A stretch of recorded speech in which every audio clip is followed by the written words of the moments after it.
Hello again, everyone. Edwin Leonard back once again. In this YouTube astrological segment, I'm going to be talking about astrology and the death of Aaron Carter. First thing I want to get to is I want to offer my condolences and prayers to the close friends and family members of Aaron Carter. Um, Terrible, tragedy. Again, you hear about a celebrity dying at such a relatively young age, 34 years old. He was the brother of one of the Backstreet Boys. Aaron Carter was I believe, a rapper, singer, and actor.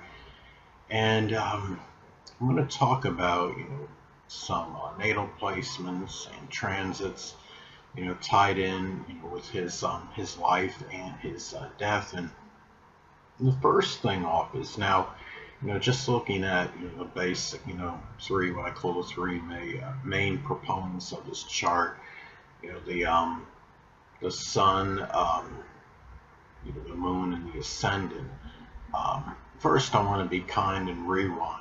There was at least one report that he was found in his bathtub, but there hasn't been, at least at the time, based on my knowledge at the time of this video, I don't know um, as far as the exact, what the reason, manner of death at this point.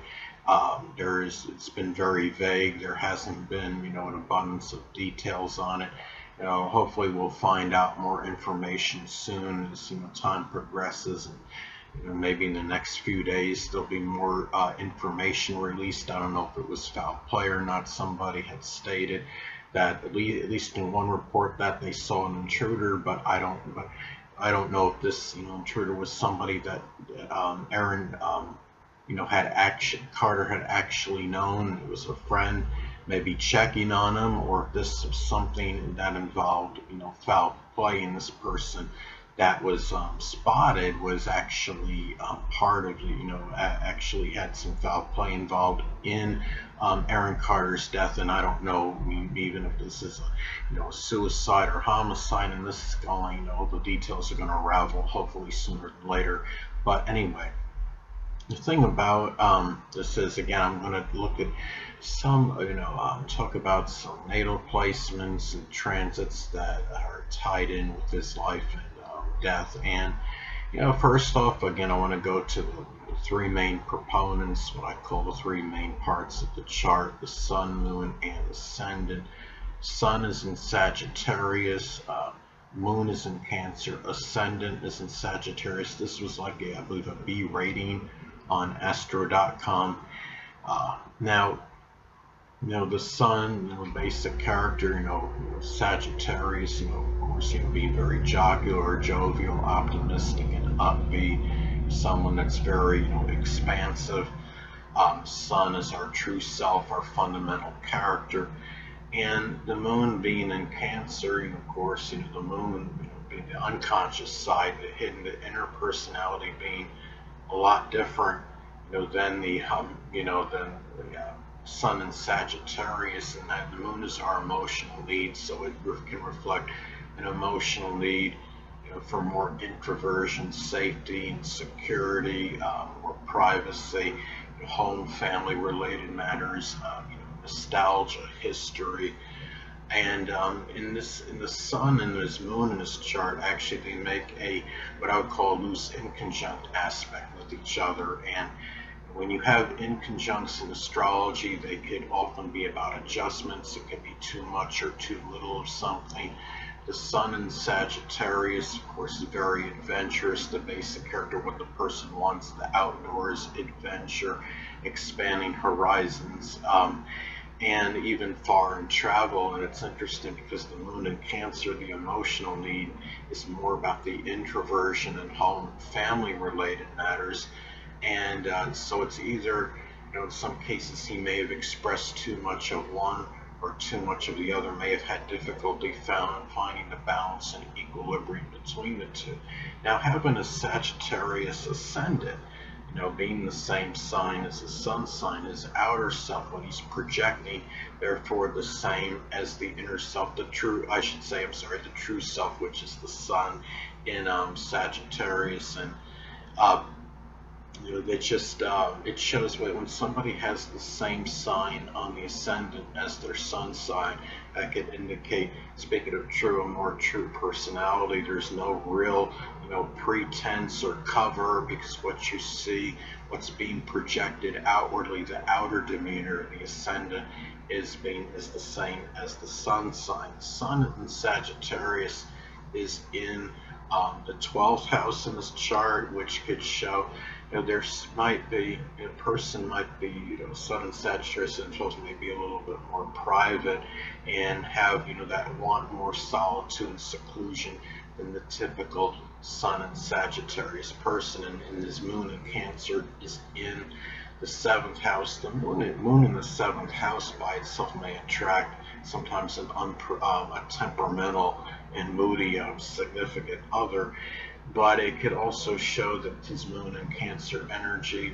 would figure more prominently, in his relationships, maybe in his dealings, if he had any open adversaries, just in his, just general.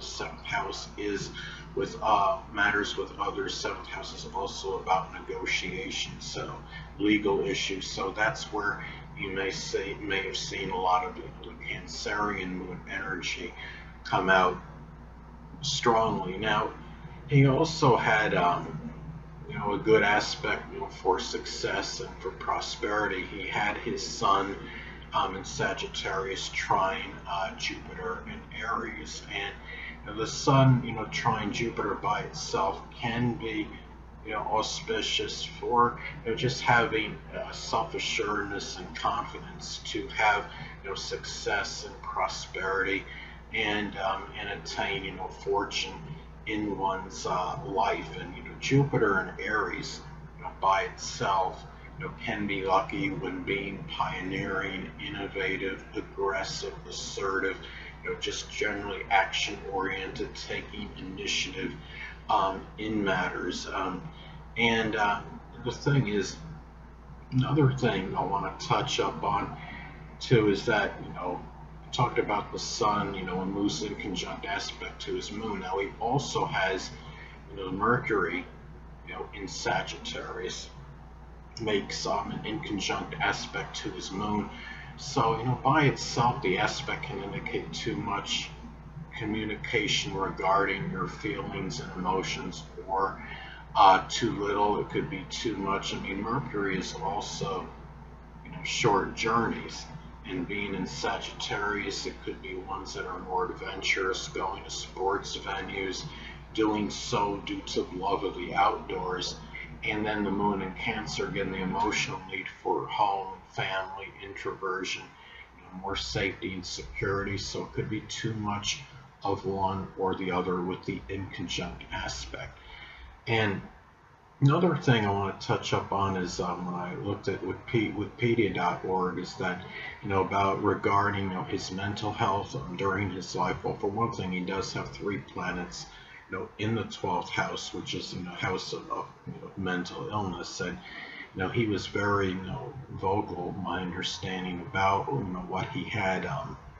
He stated, according to, I believe it was Wikipedia.org, might not have been Wikipedia.org, but it was another source that stated that he had some bouts, with, and it may or may not have been Wikipedia.org. You may want to confer that on the internet, but it was stated somewhere that he had, some issues with multiple personality disorder, schizophrenia, and social anxiety issues. And again, he does have Mercury in Sagittarius being in its detriment, and it's in the 12th house, so it's in its accidental fall and detriment.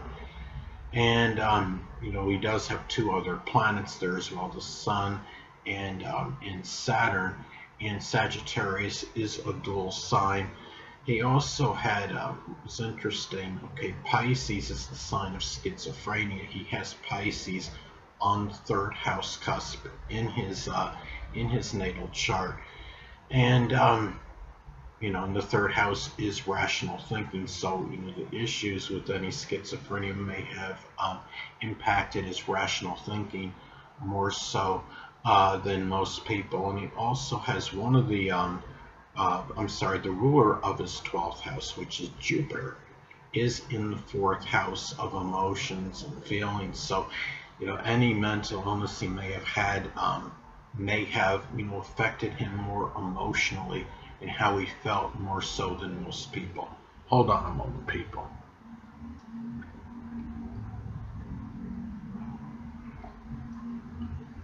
Sorry about that, I'm back, but anyway. And the social anxiety, I mean, looking at, he has Saturn conjunct Uranus in the chart, and the thing about it is, Uranus is connected, with groups and organizations and society, and Saturn is about limitation and fear. So I could see in that aspect how this may have played a role in the social anxiety issues. And Saturn in the 12th house by itself can be very reclusive and introverted and introspective. I have Saturn in the 12th house. He has Saturn in the 12th house conjunct the ascendant, like I do as well. And I'm very, I have a very, private side to my nature. I also have a preponderance of planets on the bottom half of the chart, which definitely factors in to that. But he was obviously much more gregarious than I'll ever be.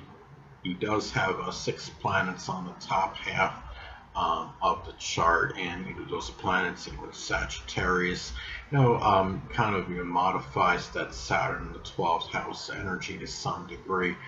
And now the next thing I want to talk about is see if there's anything else I'm going to get into regarding the mental health. I went through pretty much what I want to go through on that. Another thing was, regarding, him in his sexuality. He had apparently, came out at one time as bisexual, and I noticed that he has appears to be Venus, conjunct Neptune in his chart, and Venus is actually connected with sensual sex, and the conjunction to Neptune can indicate there may have been some confusion at some time over issues with sexuality. And he does have Mars in Scorpio conjunct his Pluto, and that could indicate great secrecy over matters that of a sexual nature. And he may have been for a certain time before he actually came out and unveiled publicly that he was indeed bisexual. And the thing is, Mars and Scorpio, I want to say, real positive thing about that. I mean, he has it in its dignity, and it shows that he was somebody that could have, may have likely had been capable of attaining things that may have been insurmountable to many other people. And just the next thing I want to get at, I'm just looking at, well, the fact that his death, is really, this is what the segment is really I want to talk about, emphasize to some degree in it. Natally, as far as his death goes, I mean, Pluto, though it's generational, Pluto in Scorpio, it could indicate one that might be a certain mystery to it. And the fact that it's conjoining Mars, I'm wondering if there was any violence that might have been tied into it. And he also has on his 8th house cusp, okay, he's got Cancer, based on it, I know it's a B rating, but based on this chart on Astro.com, Cancer is at 29 degrees on the 8th house cusp. 29 degrees is a crisis anaretic degree in astrology, and Cancer indicates strong emotions, it's protectiveness. Was he defending himself strongly during this time? If somebody had, if this intruder that may have been spotted, was this somebody that did actually kill him? The ruler of the 8th house, the moon, falls in the 7th house of open adversaries.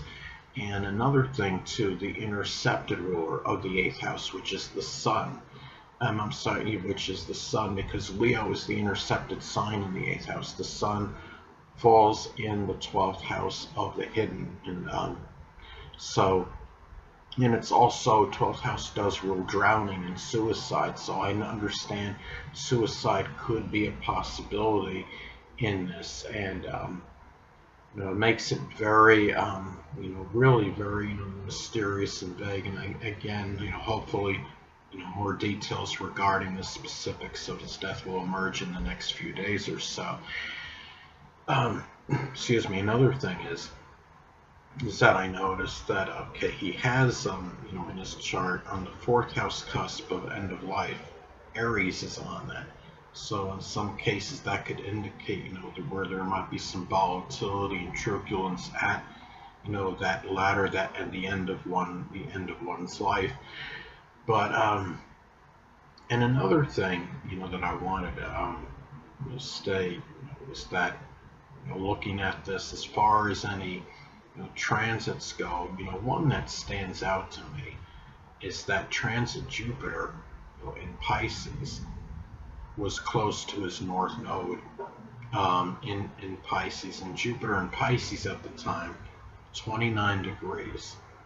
And some of you may know that 29 degrees Pisces in astrology is near the fixed star sheet, which can indicate you could be drowning, some kind of homicide, or something, it could indicate, it could be it's just not a very a very positive degree for Pisces. And the 29th degree of Pisces, by just at 29 degrees, it's even, you're talking about the full culmination of the sign and deception and duplicity.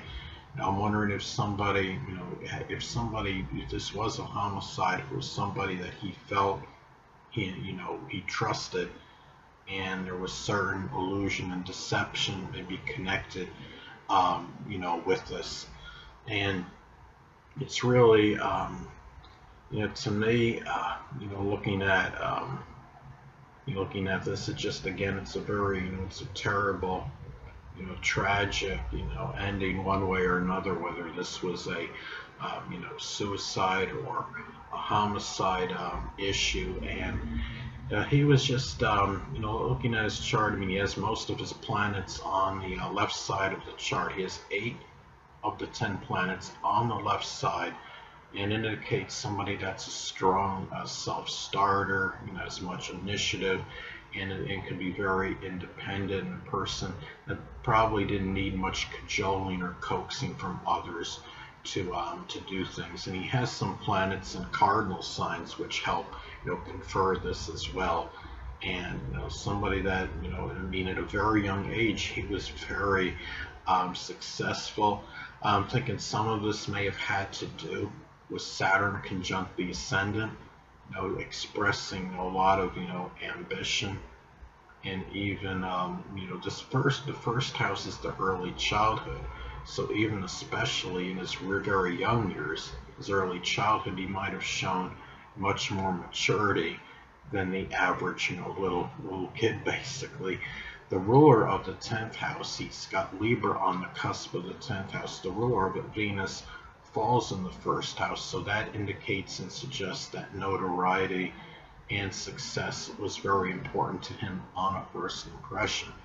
That ruler Venus being in Capricorn, it's a sign of success and stature in life and recognition. So right there, I mean, you could see that he really truly desired to have certain fame and notoriety and success, and attain a certain stature in life, and somebody that was very ambitious. And again, terrible that he had passed away, at such a young, such a young age. And again, my prayers and condolences do go out to the close friends and family members of Aaron Carter.